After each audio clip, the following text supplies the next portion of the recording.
एक छोटे से गांव में एक छोटी सी चींटी रहती थी। वह बड़ी मेहनती और समझदार थी। वह हमेशा अपने काम को समय पर पूरा करती और खाने के लिए भी धैर्य से इंतजार करती। दूसरी ओर एक खुशमिजाज और मस्तिष्क बहुत तेज चलने वाला खरगोश रहता था। वह चीज़ों को बड़े जोश से करता और धैर्य नहीं रखता था। इसलिए चींटी और खरगोश एक दूसरे के बिल्कुल विपरीत थे, लेकिन दोनों बहुत ही अच्छे दोस्त बन गए। एक दिन जब दोनों दोस्त पंखुड़ियों को खोजने गए जंगल के भीतर घूम रहे थे, तभी एक बड़ा सा समुद्र दिखाई दिया। वे दोनों बड़े चाव से उसे देखने चले गए। समुद्र किसी अजीब चीज के ऊपर स्थित था जिसे वे पहचान नहीं सकते थे। चींटी अचानक उसे नजदीक जाकर देखने की कोशिश करने लगी। उसके बारे में जानने की खुशी में वह थोड़ी देर खरगोश से अलग हो गई। खरगोश जल्दी में चल दिया, लेकिन चींटी के लिए समुद्र के पास पहुंचना मुश्किल था। वह धीरे धीरे चलती थी, पर उसे लगता था कि वह समुद्र तक कभी नहीं पहुंच पाएगी। इस दौरान खरगोश ने जल्दबाजी में समुद्र को पहचान लिया और वहां से एक अनमोल पंखुड़ी उठाकर चींटी की तरफ दौड़ गया।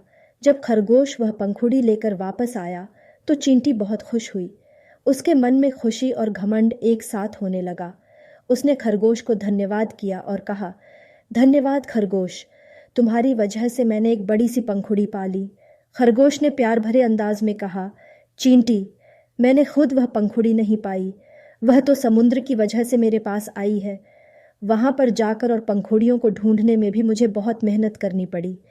चींटी ने खरगोश को गुस्से से देखा और कहा, तुम जैसे धीरे धीरे चलते हो, मुझसे कहीं अधिक मेहनती हो। मैं जल्दी जल्दी काम पूरा करती हूँ और तुम्हारे मुकाबले में बहुत अधिक काम करती हूँ। खरगोश ने प्यार से और समझदारी से कहा, चींटी, जिंदगी में हम अपने अपने तरीके से काम करते हैं और यह हमारे स्वभाव पर निर्भर करता है। हम एक दूसरे को बदलने का प्रयास न करें, बल्कि दूसरों के स्वभाव को समझने और स्वीकार करने की कोशिश करें। चींटी ने खरगोश से माफी मांगी और कहा, तुम सही कह रहे हो खरगोश, मैं तुम्हारे स्वभाव को समझने की कोशिश करूंगी।